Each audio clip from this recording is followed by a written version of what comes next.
जय जगन्नाथ। मैं शिवानी चक्रवर्ती अपने channel Bong calling food tales में आप सबका स्वागत करते हैं। आज के हमारे वीडियो में हम बात करेंगे भक्त शिरोमणि माँ कर्माबाई के बारे में। बहुत सारी लोक कथाएं, बहुत सारी कहानियां हैं कर्माबाई को लेकर। लोग अपने हिसाब से कहानियां बनाती हैं। आज हम कर्माबाई की असली कहानी आपको बताएंगे और उसके साथ हम आज जगन्नाथ मंदिर की ऑथेंटिक फेणी रेसिपी बनाएंगे। ये मंदिर का जो फेणी होता है वो कैसा होता है वो आज हम आपको बना के दिखाएंगे।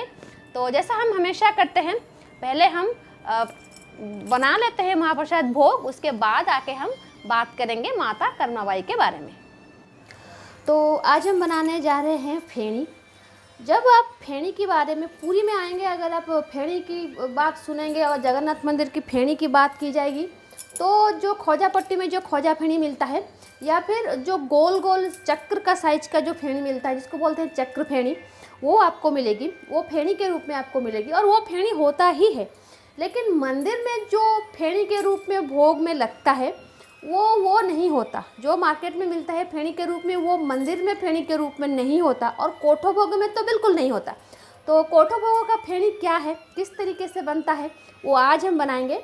और उसके लिए हमें क्या करना होगा, वो चावल से बनता है। नॉर्मली जो चक्र फेणी होता है या फिर खोजा फेणी होता है, जिसको फेणी खोजा भी बोलते हैं, वो मैदा आटा लोग अपने हिसाब से बनाते हैं। दोनों चीज़ों से ही वो बनता है। लेकिन जगन्नाथ मंदिर में जो कोठो भोगों में भोग लगता है फेणी, वो चावल के आटे से बनता है। और उसका जो शेप होता है ना वो खोजा की तरह होता है, ना ही चक्र फेणी की तरह होता है। तो उसका शेप किस तरीके से होता है वो आज हम आपको बता के दिखाएंगे, बना के दिखाएंगे। तो उसके लिए हमें सबसे पहले क्या करना है, मैंने यहाँ पर 100 ग्राम चावल लिया हुआ है। और आप इस बात का ध्यान रखें, जब आप ये फेणी बना रहे हों, आप बासमती चावल का इस्तेमाल करें या फिर कोई भी ऐसा चावल इस्तेमाल करें जिसमें थोड़ी सी सुगंध हो। बहुत सारे चावल मिलते हैं जो बासमती नहीं होते लेकिन उसमें थोड़ा सुगंध होता है, और वो रॉ राइस होना चाहिए। तो जैसा कि हम यहाँ पे गोविंद भोग चावल हमेशा यूज करते हैं, तो आज मैं यहाँ पर 100 ग्राम गोविंद भोग चावल को मैंने यहाँ पर भिगो के रखा है। आपको जो चावल यूज़ करना है उसको 1 घंटे तक भिगो के रखना है और उसके बाद उसमें से पानी को पूरी तरीके से निकाल लेना है और उसको थोड़ा फैन के नीचे जो या फिर हवा में कहीं पर भी आपको 1 घंटे तक उसको नीचे किसी पेपर के ऊपर या फिर किसी कपड़े के ऊपर सूखने के लिए आधे घंटे तक छोड़ देना है। 1 घंटा भिगोना है, आधे घंटे तक उसको, लेकिन धूप में नहीं सुखाना है, घर के अंदर उसको सुखाना है फैन के नीचे, या फिर वैसे भी बिना फैन के भी ये आधे घंटे में अच्छी तरीके से सूख जाएगा। लेकिन इसका भीगना बहुत ज़रूरी है। और उसके बाद हम क्या करेंगे, इसका एक पाउडर बनाएंगे और ये पाउडर में थोड़ा मॉइस्चर होना चाहिए। अगर आप सीधे चावल को पाउडर बना लेंगे तो फेणी नहीं बनेंगे या फिर फेणी का वो स्वाद नहीं आएगा, वो टेक्सचर नहीं बनेगा। अभी मैं क्या करूँगी, इसको अच्छी तरीके से पानी निकाल लूँगी और इसको आधे घंटे तक सुखा लूँगी। उसके बाद मैं इसका पाउडर बना के आपको दिखाती हूँ और आगे का प्रोसेस हम उसके बाद करेंगे। तो ये देखिए, ये है चावल का आटा हमने बना लिया है और बिल्कुल भी फाइन पाउडर नहीं करना है, थोड़ा थोड़ा इसमें दरदरापन रहना चाहिए। और अभी हम क्या करेंगे, इसको भूनेंगे घी में। लेकिन घी बिल्कुल धुआंधार गरम नहीं होना चाहिए। गैस ऑन कीजिएगा, पैन चढ़ाइएगा, घी डालिएगा, थोड़ा सा गर्म हो घी, फिर उसके बाद इसको इसमें डाल दीजिएगा। कोई प्रॉब्लम नहीं है, तो घी बहुत ही हाई मतलब ताप पे पक के वो घी बना होगा। अगर हम पूरा धुआंधार घी में इसको मतलब भूनने के लिए छोड़ देंगे तो ये बिल्कुल लाल हो जाएगा और हमें लाल नहीं चाहिए। हमें सिर्फ इतना करना है कि चावल पक जाए। और उसके बाद हमें एक चीज़ चाहिए, वो है शुगर पाउडर। चीनी का जो पाउडर होता है वो चाहिए, और उसमें लौंग, बड़ी इलायची और जायफल का फ्लेवर चाहिए। मतलब इन तीनों को मिला के शक्कर के साथ एक पाउडर बनाना है, वो हमें चाहिए और वो हमें आखिर में चाहिए। तो सबसे पहले चलिए इसको थोड़ा भून लेते हैं, उसके बाद हम आगे का प्रोसेस करेंगे। तो अभी देखिए, हमने गैस पर पैन चढ़ा दिया है, तो अभी धीमा सा गर्म है। तो अभी हम इसमें डाल देते हैं थोड़ा घी, थोड़ा नहीं, इसमें काफ़ी घी जाता है। तो अभी हम इसको डाल देते हैं और उसके बाद हम क्या करेंगे, जैसा मैंने कहा कि पैन थोड़ा सा गर्म था, घी हमने डाल दिया है। तो चावल जो हमने मतलब उसका पाउडर बना के रखा था उसको हम इसमें डालेंगे। याद रखिएगा इसमें बहुत ज़्यादा क्वांटिटी में इसमें घी जाता है, क्योंकि जो चावल को अच्छी तरीके से घी के साथ भुनना होता है। और ये जो फेणी है आपको ये मंदिर में मिल जाएगा। ये तो कोठो भोगों का भोग है, कोठो भोगों का फेणी है, लेकिन कभी कभी जो मतलब जो भक्तजन होते हैं उनके बारात के मुताबिक ये मिल जाता है, लेकिन वो कोठो भोगों का भोग नहीं होता, वो भोंड भोगों का भोग होता है और मिल जाता है। तो ये देखिए इसी तरीके से बनेगा, मतलब इतना घी चाहिए, क्योंकि जो मॉइस्चर इसमें आएगा, जो इस चावल के आटे में जो मॉइस्चर आएगा वो तो पहले से ही इसमें थोड़ा मॉइस्चर है, लेकिन बाकी जो मॉइस्चर आएगा उसमें वो इस घी से आएगा। तो इसीलिए आप याद रखें इसमें बहुत ज़्यादा क्वांटिटी में घी होना चाहिए। और इस बात का भी आप ध्यान रखें कि लाल बिल्कुल नहीं होना चाहिए, लेकिन भुनना अच्छी तरीके से चाहिए। जैसा मैंने कहा कि जगन्नाथ मंदिर में जो फेणी लोगों को लगता है कि फेणी है, जो चक्र फेणी है, उसको फेणी कहते हैं। और उड़ीसा की जो डेली में जो यूज होता है फेणी वही होता है, मतलब किसी को गिफ्ट देना हो मिठाई के आकार में तो उसी फेणी को दिया जाता है। लेकिन मैं अपने बहुत सारे वीडियोस में कह चुकी हूँ, जो चीज़ बाहर हम जिस चीज़ को जिस नाम से जानते हैं मंदिर में वो वही चीज़ हो, वैसा बिल्कुल भी नहीं है। जगन्नाथ मंदिर के पास उसी नाम से कोई और चीज़ लगती है, तो किसी को मतलब ध्यान भी नहीं होगा कि जो फेणी कहते हैं इसी चीज़ को फेणी कहते हैं मंदिर में। तो अभी देखिए ये अच्छी तरीके से भुन चुका है और इसकी खुशबू भी आने लगी है। तो मैं अभी गैस को ऑफ कर लेती हूँ और आगे का प्रोसेस हम स्टार्ट करते हैं। तो अभी देखिए यहाँ पर मैंने चावल को घी में रोस्ट करके रखा है, उसको मैंने पैन से निकाल लिया है। और ये जो शक्कर का पाउडर हमने बनाने के लिए आपको कहा था, ये शक्कर का पाउडर रेडी है। तो अभी हमें क्या करना है, और ये है सौरा, माटी का सौरा, इसमें हम सेट करेंगे। तो जो आधा हम जो चावल का और जो घी का जो मिक्सचर है उसको हम आधा सेट कर लेंगे एक लेयर में, और उसके ऊपर क्या करेंगे, जो शक्कर हमने लिया है पाउडर बना के उसको उसके ऊपर एक लेयर में डाल देंगे। ये देखिए एक लेयर में डाल देंगे। ओके, अभी उसके बाद हमें क्या करना है, जो दूसरा बचा हुआ जो मतलब मिक्सचर है उसको भी हम इसमें डाल देंगे और उसको ऐसे हाथ में सेट कर लेंगे। और ये एक ही सौरा बनता है, मतलब जो भोग लगता है मध्याह्न धूप में जो भोग लगता है उसी में ये एक सौरा भोग लगता है, ज़्यादा नहीं लगता। और उसके बाद हमें क्या करना है, फिर से वापस से उसके ऊपर ये जो शुगर पाउडर हमने बनाया है उसके ऊपर एक लेयर में दे देना है। ये अच्छी तरीके से सोक कर लेगा जब, उसके बाद हम आपको दिखाएंगे, क्योंकि ये सोक करेगा। जब ये थोड़ा गर्म होगा उसी वक्त अगर आप डाल देंगे तो ये थोड़ा सोक कर लेगा, और जब ये सोक कर लेगा उसके बाद हम आपको दिखाएंगे। तो ये देखिए ये है जगन्नाथ जी की ऑथेंटिक फेणी रेसिपी। मैंने 2 लेयर डाल दिया था और 10 मिनट के बाद मैं आपको दिखा रही हूँ। ये देखिए किस तरीके से उसने सोक कर लिया है शुगर को, और इसमें जो फ्लेवर दिया है उसको भी वो अपने में ऑब्जर्व कर लेगा। तो ये थी आज की authentic feni recipe. I hope आपको ये अच्छा लगेगा। और ये है जगन्नाथ मंदिर की ऑथेंटिक फेणी, और ये फेणी रेसिपी तो हमारी बन गई है। तो चलिए अभी हम बात करते हैं माता कर्माबाई के बारे में। तो फेणी तो हमने बना लिया है, तो चलिए अब बात करते हैं माँ कर्माबाई के बारे में। माँ कर्माबाई को लेकर अनेक कहानियाँ हैं, खासकर माँ कर्माबाई की खिचड़ी के बारे में। कर्माबाई की खिचड़ी मंदिर में लगती है, जगन्नाथ मंदिर के साथ उनका क्या संबंध है, लोग इनको लेकर बहुत अलग अलग कहानियाँ बनाते हैं, और कहानियों की मात्रा थोड़ी ज़्यादा है, सच्चाई थोड़ी कम है। तो आज हम बात करेंगे जगन्नाथ मंदिर के साथ उनका क्या संबंध है।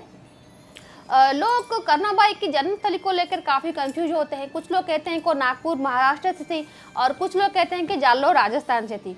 लेकिन जो सबसे ज़्यादा प्रूव है वो उनके नागपुर महाराष्ट्र से होने की है। तो कर्माबाई जो थी वो अपने जो गुरु थे, क्योंकि महाराष्ट्र में बहुत सारे गुरु शिष्य की परंपरा है, बहुत सारे लोग भगवान जी के आराधना के साथ साथ गुरु के शरण में भी जाती हैं। तो कर्माबाई भी अपने गुरु इंद्र स्वामी के साथ पुरी भ्रमण में आई थी, और वो पुरी में रहना चाहते थे, और वो काफ़ी गरीब थी, और मूलतः वो भिक्षा करती थी। भिक्षा करके जो भी लाती थी जब वो महाराष्ट्र में थी तब भी और जो पुरी में थी तब भी, तो वो भगवान कृष्ण की परम भक्त थे और जो भी वो भिक्षा करके लाते थे उनमें से जो वो खाना पकाते थे वो भगवान कृष्ण को अर्पण करते थे। ऐसा सोच के क्योंकि भगवान कृष्ण उनका जो अर्घ्य है वो स्वीकार करेंगे। तो जब वो पुरी आए, क्योंकि जगन्नाथ जी जो है भगवान कृष्ण भगवान विष्णु के वो अवतार हैं, तो जो परिभ्रमण के लिए आते हैं तो वो पुरी आए थे इंद्र स्वामी के साथ और आकर वहाँ पर एक आश्रम में रहते थे। उसी बीच क्या हुआ, जगन्नाथ जी के जो सखाड़ा धूपों की भोग लगता था वो भोग लगना बंद हो गया। मतलब जब जो पुजारी होते हैं जो भगवान जी को भोग लगाते हैं, तीनों बाड़ के 3 पुजारी होते हैं, बड़ा बाड़ के हैं और माझी बाड़ा जिनका सुभद्रा जी का है और जगन्नाथ बाड़, 3 बाड़ों के 3 पुजारी होते हैं। जब वो भगवान जी को भोग लगाते हैं तो अपने हाथ में पानी लेकर भगवान जी को उसमें देखने की कोशिश करते हैं, उनका प्रतिबिंब, और अगर वो भगवान जी का सही प्रतिबिंब उनमें दिखता है तो वो जान लेते हैं कि भगवान वहाँ पर उपस्थित हैं। और हर भोग के वक्त वही होता है। तो क्योंकि भगवान जी को खिचड़ी भोग जो है वो सुबह लगता था, तो जब भी भगवान जी को पूजा के बाद भोग अर्पण किया गया तो उन पुजारियों ने देखा कि भगवान जी तीनों भगवानों का वो जो प्रतिबिंब है वो उनके हाथ में नहीं दिखता था। तो वो जान जाते थे कि भगवान जी वहाँ पर अनुपस्थित हैं। तो वो जब सखाड़ा धूप का भोग नहीं लग पाता था तो उसके बाद भी कोई धूप नहीं लग पाता था, क्योंकि जगन्नाथ मंदिर में कोई धूप नहीं लगता, कोई भोग नहीं लग पाता था। तो आसपास के किसी भी मंदिर में, किसी भी मठ में 3-4 दिन से कोई भी भोग अर्पण, नैवेद्य अर्पण भगवान जी को नहीं हो सका। तो जब राजा जी के कानों तक की बात आई तो उसमें क्या होता था ना, राजा जी जाके कुछ भी अगर प्रॉब्लम होती थी तो जगन्नाथ के पास शरण जाते थे। मुंह में एक कुछ लेकर, जिसको तीरण बोलते हैं, वो कुश जैसा होता है, उसको मुंह में लेकर जगन्नाथ जी के पास वो धारणा में जाते हैं, मतलब उनके शरण में जाते हैं। तो इसी बीच जगन्नाथ जी उनको स्वप्न में आके कहा कि आप मेरी सेवा बहुत करते हो, मैं बहुत खाता हूँ, 119 प्रकार की सेवा है मेरी, मेरे लिए तो सब कुछ होता है, लेकिन आप राजा हैं, आपका ध्यान रखना ये है कि आपके राज्य में कोई भूखा ना रहे, कोई गरीबी ना रहे, कौन भिक्षा कर रहा है, कौन किस तरीके से मतलब अपना जीवन व्यतीत कर रहा है, वो आपका ध्यान रखने का है। और सिर्फ भगवान जी की पूजा में सब कुछ निछावर करके उनको नहीं देखने का नहीं है। और मेरा एक भक्त यहाँ पर कुछ दिनों से है, वो भिक्षा कर रहा है और वो बहुत गरीब है, उसको भी देखना आपका काम है। और सुबह का जो भी मुझे भोग लगता है मैं इसलिए नहीं ले पाता हूँ क्योंकि मैं उनके पास जाता हूँ, उनके द्वारा किए गए भोग को खाने के लिए। उनका नाम है कर्माबाई। तो ये कर्माबाई का जो नाम था वो राजा जी को याद रह गया था। तो जब सुबह मतलब सुबह हुई, राजा उठे तो राजगुरु और जो बड़ू सेवायत थे, जो सबसे बड़े उनके थे, प्रधान बड़ू सेवायत थे, तो उनको कहा गया कि पुरी में जहाँ पर भी कर्माबाई हैं, क्योंकि वो नाम उन्हें याद रह गया था, उनको ढूंढ के लाओ। और वो कहीं बाहर से आए हैं परिभ्रमण करने के लिए किसी के साथ। तो वो गए, पूरी सब जगह को ढूंढे। तो समंदर किनारे एक आश्रम में कर्माबाई थी, उनके जो आए थे जो गुरु, उनके साथ वो वहाँ पर थी और वहाँ पर भोग लग रहा था। तो जो प्रधान बड़ू थे वो आश्चर्य हो गए, कहीं पर भोग नहीं लग रहा है, क्योंकि जगन्नाथ जी 4 दिन से मंदिर में भोग नहीं लग रहा है, क्योंकि भगवान वहाँ पर उपस्थित नहीं है, यहाँ पर कैसे भोग लग रहा है। जब वो आश्रम में घुसे तो वहाँ पर उन्हें वो भक्तिमय परिवेश फील हुआ और वहीं पर कर्माबाई थी। तो वहाँ पर जाकर देखा कि कर्माबाई ने कुछ बना के वहाँ पर भगवान कृष्ण को अर्पण किया है। और जो प्रधान बड़ू सेवायत गए थे उनको भी माँ कर्माबाई ने उसको अर्पण किया। तब उन्होंने उसको लेने से मना कर दिया, क्योंकि कर्माबाई ने कहा कि ये महाप्रसाद है, क्योंकि मैंने भगवान श्री कृष्ण जी को इसको अर्पित किया है। और कर्माबाई भी बहुत दुखी थी, क्योंकि जब भी वो पूरी आई थी, तकरीबन 5-7 दिन से वो पूरी आई थी जब ये इंसिडेंट हुआ, और वो हर रोज़ सुबह मंदिर में जाती थी और भगवान जी को दर्शन किए बिना वो खाना नहीं खाती थी। तो जब उसको ये पता चला कि जगन्नाथ जी भोग नहीं ले रहे हैं और इसी की वजह से उनको राजा जी की तरफ से उनके सामने पेश होने के लिए कहा गया है कि आप राजा जी के सामने पेश हो, और जगन्नाथ जी की खाना ना खाने की वजह वो है, तो वो काफ़ी दुखी हुई। तो क्योंकि वो भिक्षा करके जो लाती थी उसी से बना के वो जगन्नाथ मतलब भगवान कृष्ण को खिलाती थी। तो जब वो राजा जी के सामने पेश हुए तो उन्होंने वो सारी बातें उन्हें बताई। तो तब राजा जी ने उन्हें कहा कि हम आपको राजकोष से कुछ धन आपको देना चाहते हैं, तो जगन्नाथ जी को या फिर भगवान कृष्ण को आप जो भी देना चाहें उसी धन से दें, क्योंकि कर्माबाई जी जिस जगह पर खाना बनाती थी और जिस पॉट में खाना बनाती थी वहाँ से बना हुआ खाना मंदिर में नहीं भोग लग सकता, क्योंकि जो सेवायत समाज है वो तो विरोध करते, क्योंकि जगन्नाथ जी का जो भी भोग बनता है वो मंदिर में जो किचन होते हैं रोशोघर वहाँ पर बनता है, या फिर मंदिर में एक दूसरा पार्ट है बाहर देवड़ी वहाँ पर बनता है। एक जगह पे शंकुड़ी भोग बनता है, एक जगह पे निशंकुड़ी भोग बनता है। तो उसके बाहर से कहीं भी खाना, पका हुआ खाना मंदिर में स्वीकार नहीं होगा। तो जब उन्होंने धन लेने का ऑफर जो है वो ठुकरा दिया, क्योंकि वो अपने अर्जित धन से ही भगवान जी की सेवा करना चाहते थे, तो इसकी वजह से उन्हें एक ऑफर दिया गया कि ठीक है, आप जो भी भगवान जी को अर्पण करना चाहते हैं, क्योंकि अगर आप उस आश्रम में भगवान जी को अर्पण करेंगे तो यहाँ से भगवान जी जाकर वहाँ पर नैवेद्य स्वीकार करेंगे और मंदिर में भोग नहीं लग सकता। तो क्या आप चाहती हैं कि जगन्नाथ जी को मंदिर में भोग ना लगे और दूसरे मंदिर में भोग ना ले, लोग महाप्रसाद ना मिलने पर दुखी हों? तो इन सारी बातों को सुनकर तो उन्हें एक ऑफर दिया गया कि वो जो भिक्षा करते हैं उसी में से नया मिट्टी का पॉट देंगी और जो भी खिचड़ी में सामान लगता है उसको वो देंगी। भगवान जी को जो सुबह का भोग लगेगा तो उनके द्वारा दिए गए सामान से बनी हुई खिचड़ी भगवान जी को एक थाली में अर्पित की जाएगी। तो ऐसा ही हुआ, कर्माबाई ने अपने भिक्षा के सामान से वो सारी चीज़ें खरीद के वो जिसमें बनेगा और जो जो चीज़ खिचड़ी में लगेंगी वो सब मंदिर में उन्होंने जाके दे दिया। और सब कोई मतलब बाहर वेट करते रहे कि क्या सच में जगन्नाथ जी उनका खाना स्वीकार करेंगे। तो उनके दिए हुए सामान से खिचड़ी बना और वो एक थाली में दिया गया, सोने की थाली में उसको दिया गया। और जब भगवान जी के सामने वो खिचड़ी सुबह उनको पेश किया गया और जब ब्राह्मण ने वो पानी ऊपर टेका तो भगवान जी उसमें दिखने लगे, मतलब उनको पता चल गया कि ये जो खिचड़ी कर्माबाई ने दिया है उसको उन्होंने स्वीकार किया है। तो उसी दिन से कर्माबाई हर रोज़ खिचड़ी का सामान लेकर मंदिर में दे आती और उनके सामान से जो वो खिचड़ी बनता उसको एक सोने की थाल में दी जाती थी और उसको कहा जाता था थाली खिचड़ी। जितने दिन तक कर्माबाई जीवित थी वो देती थी और जब उनका महाप्राणाय हो गया तब उनके याद में आज भी भगवान जी को जो खिचड़ी थाल में दी जाती है जिसको थाली खिचड़ी कहा जाता है वही है कर्माबाई की खिचड़ी।